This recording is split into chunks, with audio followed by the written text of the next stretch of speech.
দেশে প্রতিবছর 10% বেশি হারে তরলীকৃত পেট্রোলিয়াম গ্যাসের এলপিজির চাহিদা বাড়ে, তাই বাজারে সরবরাহ বাড়াতে হয়।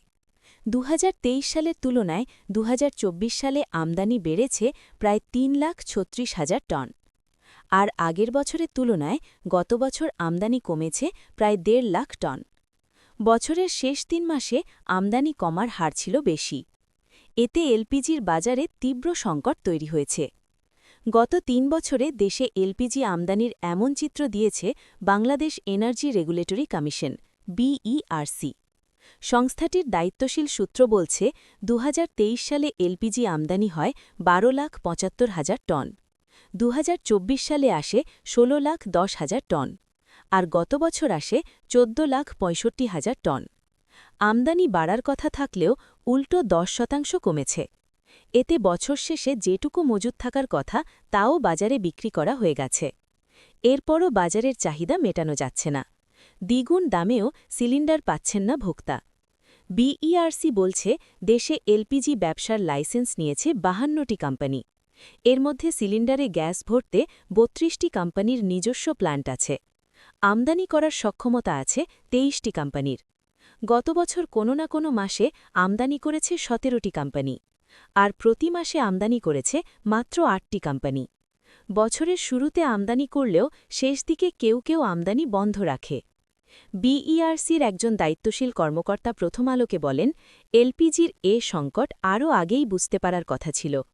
প্রতি মাসে আমদানি কমার এসব তথ্য সরকারের কাছে আছে।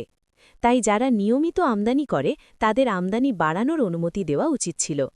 যথাসময়ে অনুমতি দিলে বর্তমানের সংকট তৈরি হতো না। বিইআরসি বলছে দেশে এলপিজি আমদানি বাড়াতে ইতিমধ্যে উদ্যোগ নিয়েছে জ্বালানি বিভাগ।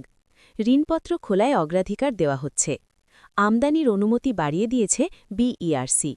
ব্যবসায়ীরা আমদানির প্রক্রিয়া শুরু করেছেন। আমদানি বাড়লে সরবরাহ সংকট কমে আসবে। বর্তমানে এলপিজির যে সংকট তার সরবরাহজনিত সংকট বলে মনে করেন বিইআরসির চেয়ারম্যান জালাল আহমেদ। এলপিজির বাজার নিয়ে গত বৃহস্পতিবার আয়োজিত এক গোলটেবিল আলোচনায় তিনি বলেন, গত নভেম্বর পর্যন্ত 170টি জাহাজে মার্কিন নিষেধাজ্ঞা ছিল। ডিসেম্বরে আরও 29টি জাহাজ নিষেধাজ্ঞায় পড়েছে। ইরান থেকে সরবরাহ বন্ধ হয়ে গেছে। চীনের মতো বড় ক্রেতারাও এখন বৈশ্বিক এলপিজি বাজার থেকে কিনছে। তাই এলপিজি কেনা কঠিন হয়ে যাচ্ছে। তবে চলমান এলপিজির সংকটের জন্য সরকারকে দায়ী করেন এলপিজি অপারেটর অফ বাংলাদেশের লোয়াবের সভাপতি আমিরুল হক। একই গোলটেবিল আলোচনায় তিনি বলেন, লোয়াবের 5 সদস্য কোম্পানি 1 বছর আগে আমদানি বাড়াতে অনুমোদন চেয়েছিল। 1 বছর পর চিঠির জবাবে মন্ত্রণালয় বলেছে এটা নীতিমালা অনুমোদন করে না। এরপর আবার চিঠি দেওয়া হয়েছে গত আগস্টে। নতুন প্ল্যান্টের অনুমোদন চাইলেও দেয়নি। 2 সপ্তাহ পরও ঢাকায় এলপিজির সংকট কাটেনি। গ্যাস না পেয়ে অনেকেই বিদ্যুৎচালিত চুলা কিনে রান্না করছেন। মোহাম্মদপুরের বাসিন্দা তামান্না আক্তার বলেন, কয়েক দোকান খোঁজ নিয়ে একটি সিলিন্ডার পেয়েছেন। 1,336 টাকা হলেও দিতে হয়েছে 2,300 টাকা। এলপিজি ব্যবসায়ী সমবায় সমিতি লিমিটেডের সভাপতি সেলিম খান প্রথম আলোকে বলেন, পরিস্থিতির কোনো উন্নতি হয়নি। এখনও 70% সিলিন্ডার খালি পড়ে আছে।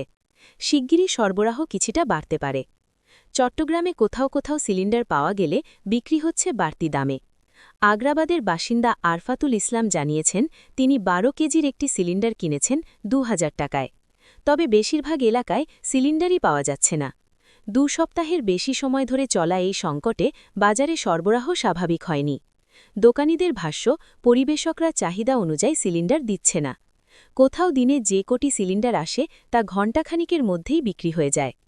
2 নম্বর গেট এলাকার মেসার্স মুহাম্মদিয়া ট্রেডিংয়ের কর্ণধার মুহাম্মদ আলী আজম বলেন, প্রতিদিন গড়ে 200 ক্রেতা তার দোকানে আসেন। আশপাশের বিভিন্ন এলাকা থেকেও মানুষ আসছে। গত 1 সপ্তাহে মাত্র 15টি সিলিন্ডার পেয়েছেন। সীমিত আকারে পাওয়া গেলেও সিলিন্ডার প্রতি 300 থেকে 350 টাকা বেশি দিতে হচ্ছে বরিশালে। শহরের নতুন বাজার এলাকার বাসিন্দা মোহাম্মদ আলামিন বলেন, 1,336 টাকার গ্যাস সিলিন্ডার 1,600 টাকায়ও পাওয়া যাচ্ছে না। কলেজ অ্যাভিনিউ এলাকার খুচরো দোকানদার মনির হোসেন বলেন, 1,400 টাকায় কিনে 1,550 টাকায় বিক্রি করতে হচ্ছে। 1 মাস ধরে অনেক কোম্পানির সরবরাহ নেই।